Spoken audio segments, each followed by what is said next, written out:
Hello, and we are moving on to lesson 3-4, which is called dividing polynomials. And our learning target is going to be to determine the quotient of two polynomials. And we're going to do that two ways. We're going to do long division and synthetic division. So we'll look at both of those. We're actually not going to do learning target number 2. So to divide a polynomial by another polynomial, we're going to start by using the long division process. And it's actually very similar to the numerical algorithm for long division. So let's review. We're kind of going to go back to 3rd grade now, when you learned how to do long division. And we're going to actually divide 592 by 46. All right, so this is problem number 1. If I want to take 592 and divide by 46 the old-fashioned long division way, remember that the divisor's on the bottom, so I'm going to put 46 on the bottom, and then the 592 goes inside. And we think, like, how many times does 46 go into 59? And so you want to kind of think about, well, 46 goes into 59 one time, so we're going to start with that. And so then once you do that, you have to multiply 1 times 46 to get 46, and then we subtract, okay?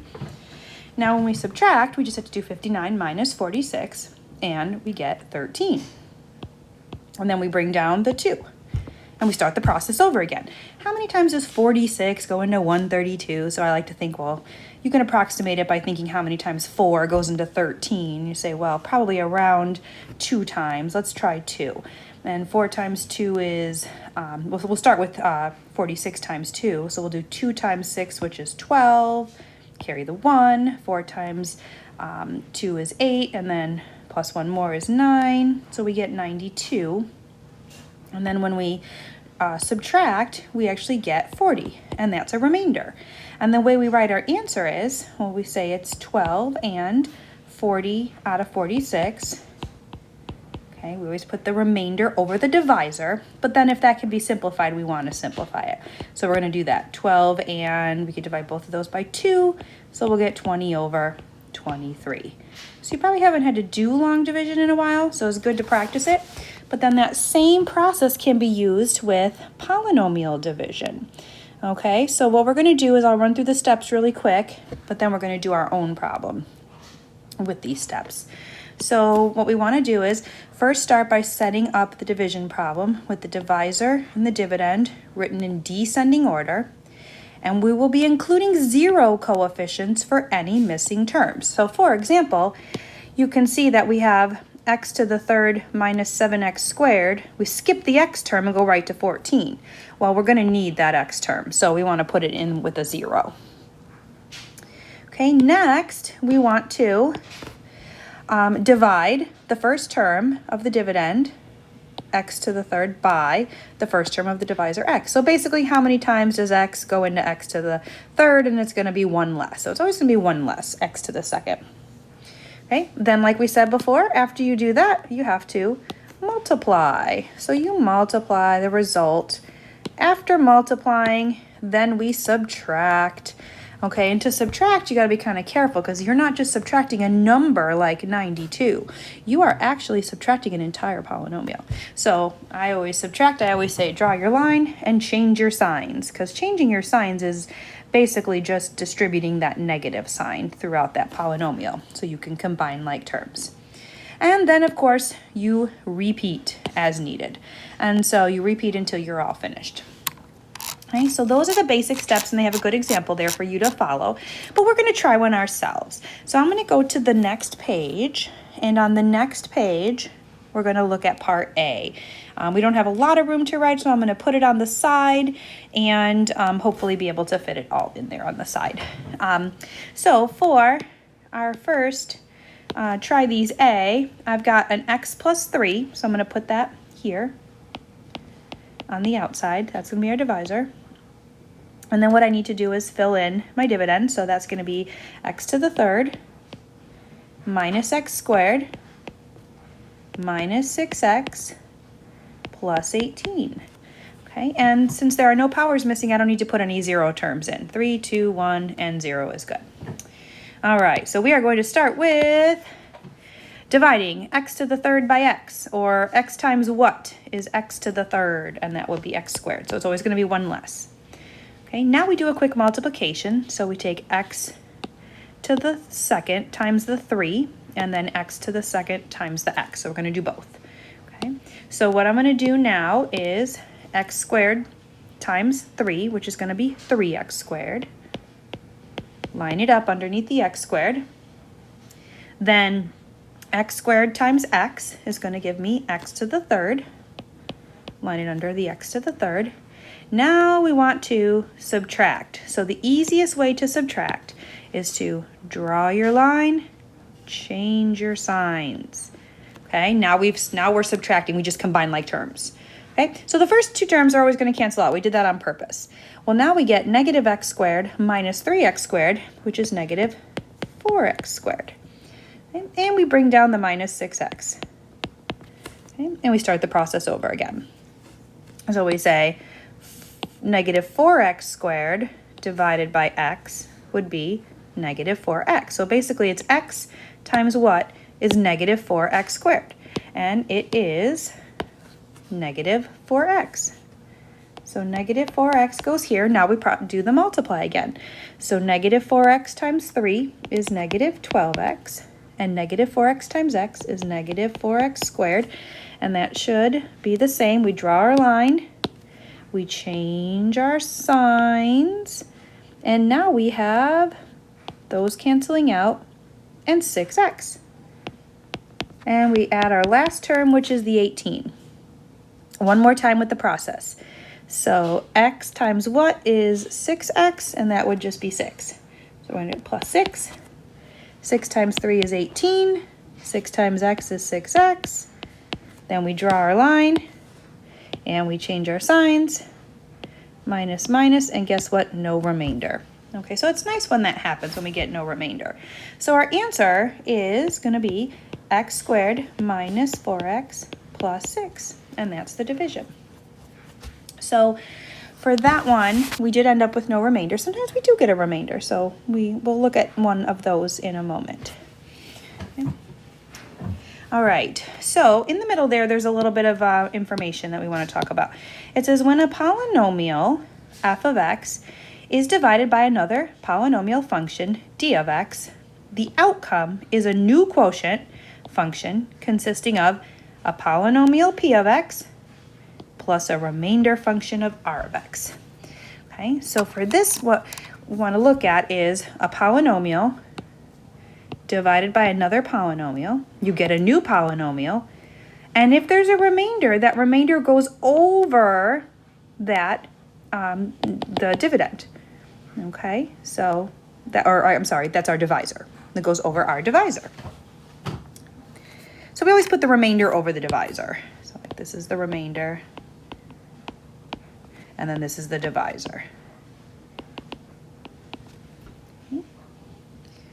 All right, so now we're going to do another one. This one they gave us a little more room for, so we'll have some steps. And we'll look at one that will end up having a remainder.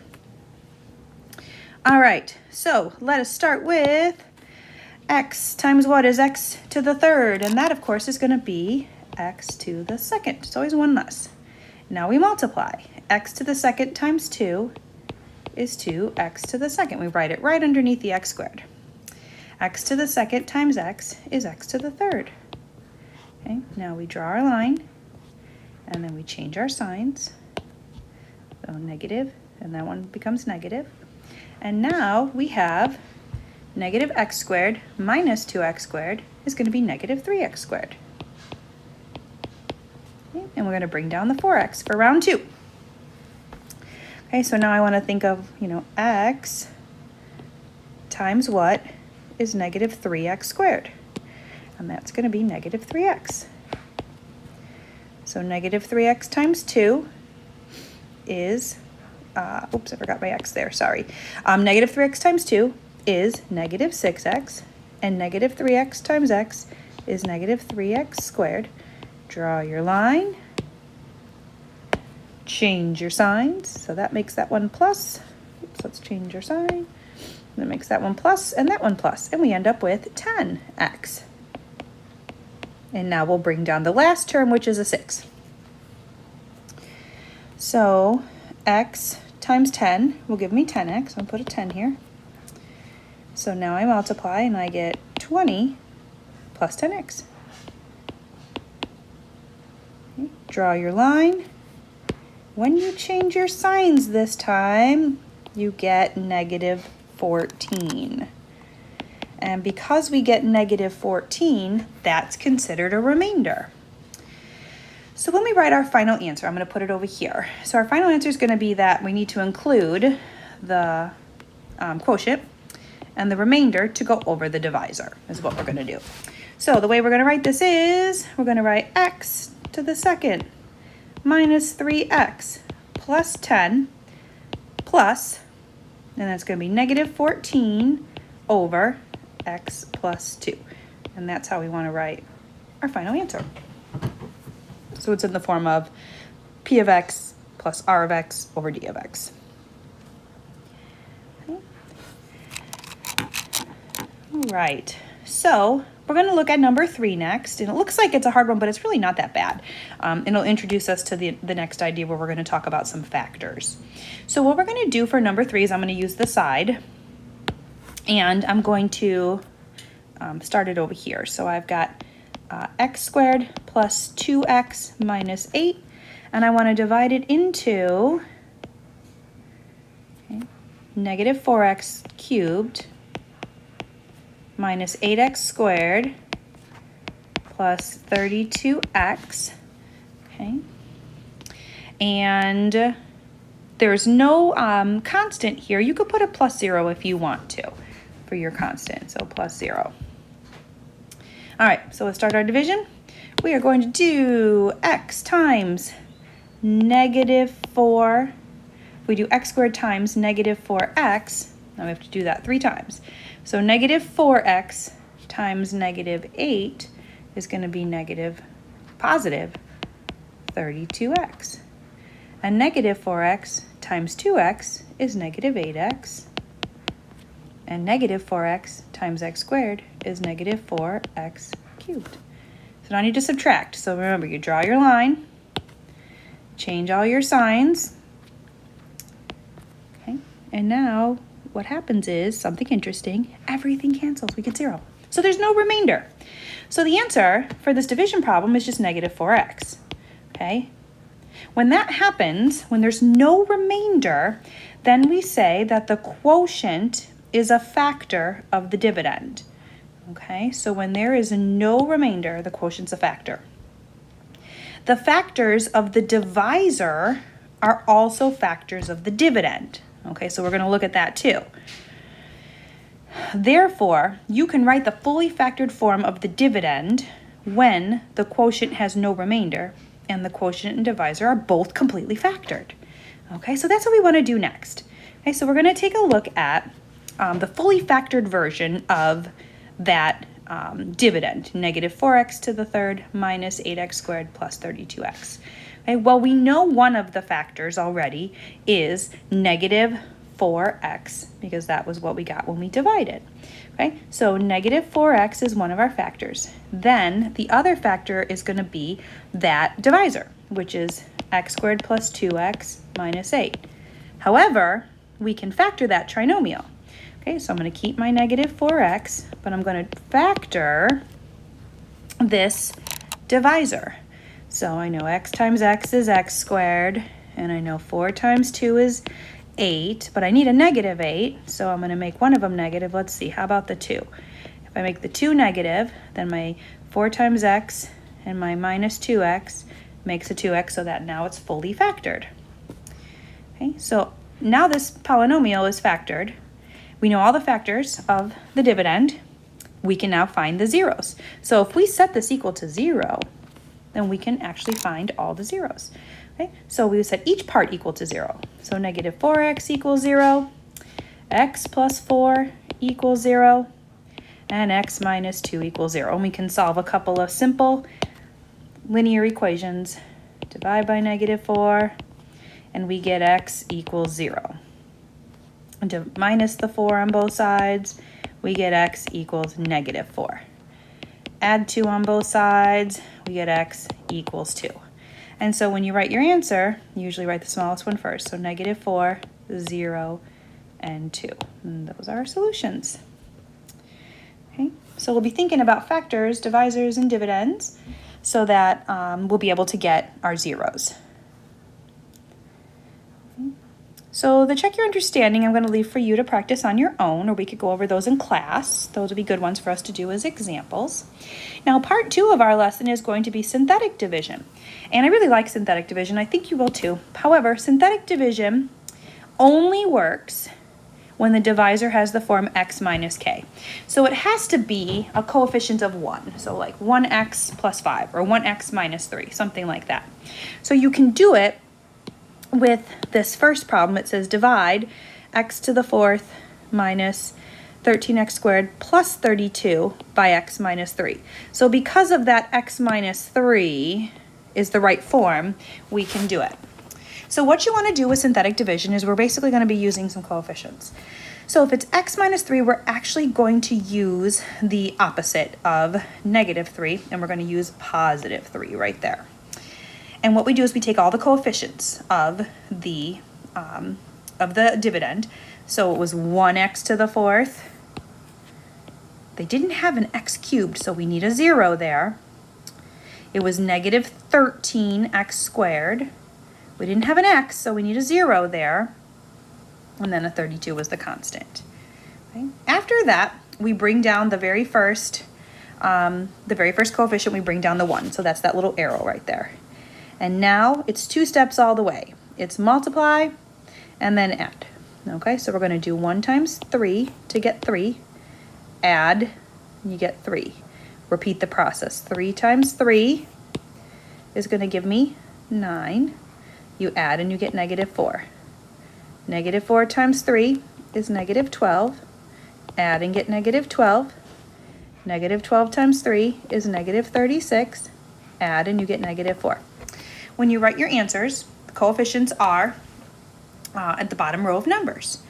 And your leading term is going to be 1 degree smaller. So since we started with x to the 4th, we're actually going to have 1x to the 3rd. So we can see down here, 1x to the 3rd plus 3x squared minus 4x minus 12.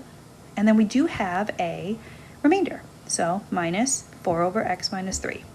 Or you could see it written sometimes as plus negative 4 over x minus 3. Either way is fine. Okay, so if you just remember those steps, we can do this. So we're going to practice a couple of these. Although they do have bad directions on here. It says use long division. No, they don't want you to do that. They actually want you to try synthetic division on this one. Okay, so I'm going to do this over to the side. Okay, so that you can see it. I don't know if I have enough room to do it right there. So let's start with the first one. So part A, we are going to take, since it's a divide by x plus 4, I'm going to actually use a minus 4. And we draw out our little box. Coefficients are 1x cubed, 3x squared, minus 10x, minus 24, and there are no missing terms. Okay, so we start by bringing down the 1. Then it's going to be all multiply and then add. So 2 steps, multiply, add. So remember those 2 steps. Multiply, then add. So 1 times negative 4 is negative 4. 3 plus negative 4, negative 1. Okay. Negative 1 times negative 4 is 4. Add those 2 together, you get negative 6.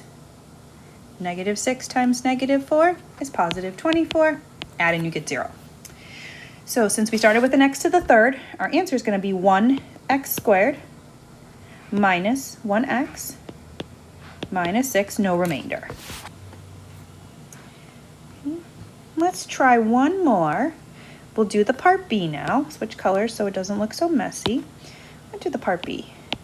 So I have an x minus 2, which means I need 2 on the outside. This one's a little longer, so I'm going to try to fit it all in here. So we have a negative 5x to the 5th. We have minus 2x to the 4th. We are missing the x cubed, so 0.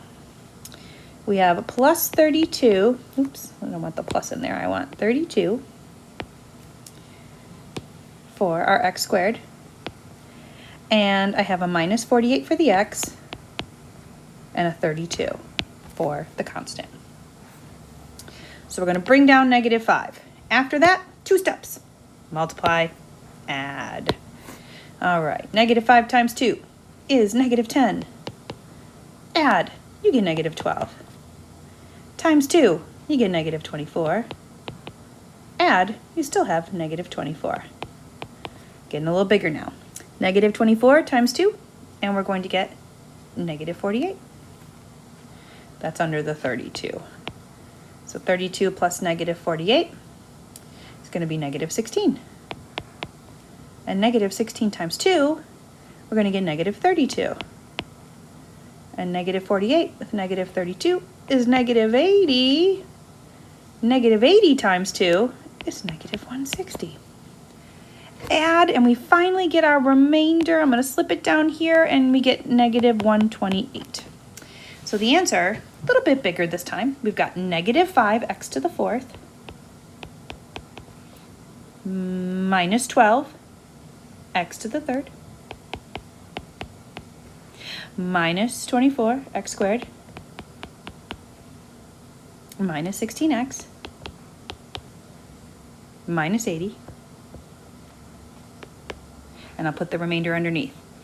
We can say it's plus, and then we have negative 128 over our divisor, which was the x minus 2. So remember our divisor is always what's going to be underneath our remainder. Okay, so we got 2 types of division. We've got long division and synthetic. Synthetic can't be used all the time, but when it can be used, it's really good to use because it will be faster once you get the hang of the multiply add steps. All right, so the part we're not going to work on is the next part. So we're going to skip that. And you're going to be left to do some practice. So really, you're going to have a set of long division practice and then a synthetic division practice. And then don't worry at all about number 17. Oh, actually, no, I do like number 17. I forgot. I thought that was the stuff we skipped, but no, you definitely want to do that one too, because you can do a quick practice of factoring and getting the zeros like we did in our example. All right, thanks everybody.